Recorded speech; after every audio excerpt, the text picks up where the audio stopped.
Hi అండి. అందరూ ఎలాగున్నారు? Present సిట్యుయేషన్‌లో మన వాళ్ళు ఇండియా రావటానికి అసలు అమెరికా నుంచి ఎందుకు భయపడుతున్నారు? అసలు ఎందుకు అనేది నేను ఈ వీడియో క్లియర్‌గా చెప్తానండి. అండ్ మెయిన్ ప్రెజెంట్ సిట్యుయేషన్ వచ్చేసరికి స్టూడెంట్స్‌దండి మరియు వరస్ట్‌గా ఉంటుంది. ఎందుకంటే వాళ్ళకి 2 ఇయర్స్ అనేది ఎంఎస్ చేయడానికి పర్మిషన్ అనేది ఉంటుంది కదండీ! సో, వాళ్ళు ఇక్కడికి వస్తారు ఎంఎస్ చేయడానికి. బట్ పార్ట్ టైమ్ జాబ్ అనేది ఇక్కడ చేయడం చాలా ఇల్లీగల్ అండి. వాళ్ళకి జస్ట్ స్టూడెంట్ వీసా అనేది వచ్చింది. వాళ్ళు 2 ఇయర్స్ మాత్రం చదువుకోవాలి అంతే.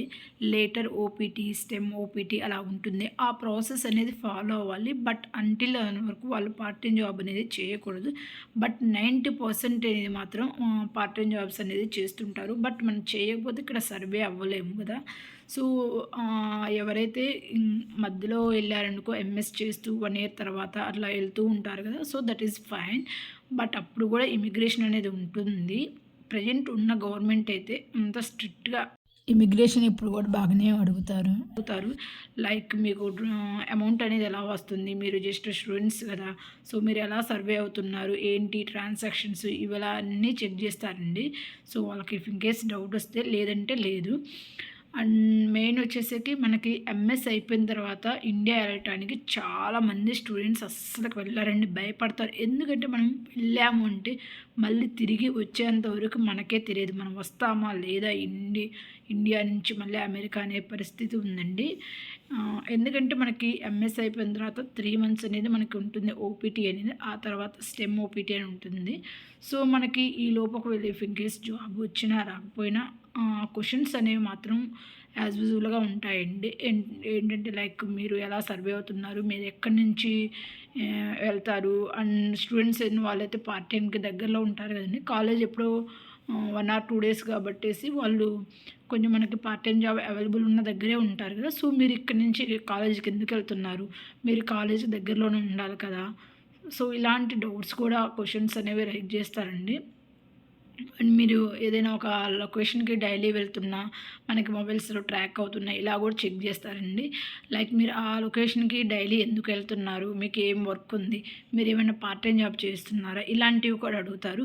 అండ్ లైక్ మీరు ఎలా సస్టైన్ అవుతున్నారు అమెరికాలో? సో, ఎక్స్‌పెన్స్ అనేది ఎక్కువ కదా! మీరు జస్ట్ స్టూడెంట్స్ కదా! అండ్ ఇలా కూడా అడుగుతారు. ట్రాన్సాక్షన్ చెక్ చేస్తామంటారు. ఇఫ్ ఇన్ కేస్ మనకి ఏమైనా నార్మల్‌గా అడుగుతారు. బట్ మనం అయన్నీ మేనేజ్ చేసుకునేటట్టు ఉండాలండి. అండ్ లైక్ నెక్స్ట్ వన్ వచ్చేసి మీరేమన్నా ఇండియా ఏమన్నా ట్రాన్సాక్షన్ చేశారా? అసలు ఎలా చేస్తున్నారు? మీకు ఎక్కడ అమౌంటు? మీరేమైనా పార్ట్ టైమ్ జాబ్ చేస్తున్నారా? ఇలా కూడా ఉంటది.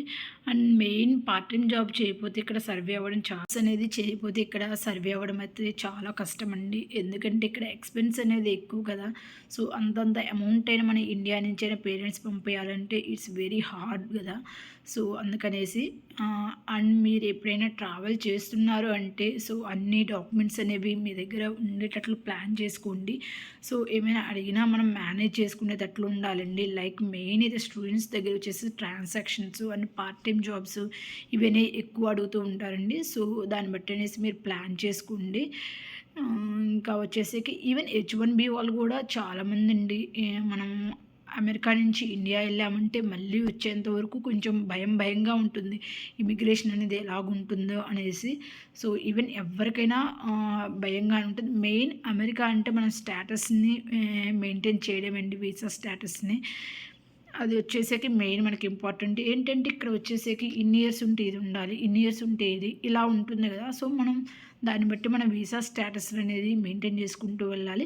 బట్ వేరే కంట్రీస్‌లో ఎక్కడ మాత్రం పార్ట్ టైమ్ జాబ్స్ అనేది ఇల్లీగల్ స్టూడెంట్స్‌కని మాత్రం లేదండి. మోస్ట్‌లీ చాలా కంట్రీస్‌లో లీగల్‌గానే వర్క్ చేసుకోవచ్చు. బట్ ఇక్కడ మనకు మెయిన్ అమెరికా వచ్చేసరికి ఇల్లీగల్ అండి పార్ట్ టైమ్ జాబ్స్ అనేది.